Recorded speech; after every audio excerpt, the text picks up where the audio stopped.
Hi guys, so just had a call from a customer who has a set of Cardas binding posts. He has these guys, which are the CCGR connectors. Now generally all of the Cardas binding posts are sold like this, so you basically have an insulator where both posts sit in.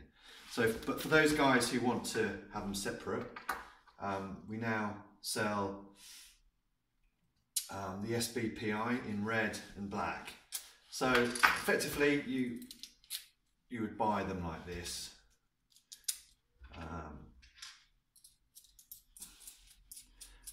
Important thing about binding posts is they're insulated from the chassis, which they would be. So just take them apart like this.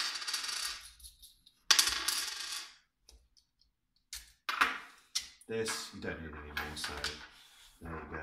And the only kind of issue with these is that the polarity isn't easy to see. If you have a close look on the actual plastic, you can see a positive and a negative. But when you're fiddling around at the back of an amp trying to put speaker posts on, it's not great. So you remove that. Basically, this has an insert that this fits into.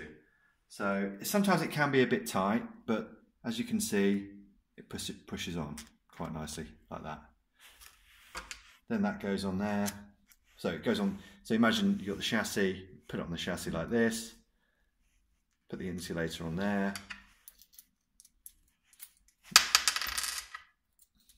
And that goes in there like that.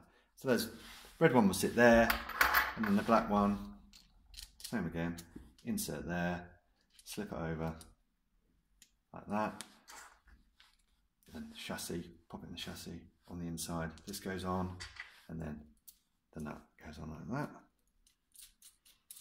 Bada bing. So there you go, you can fit those quite nicely, be wide apart. As far as this goes, you don't use this now because you've got all your insulation things.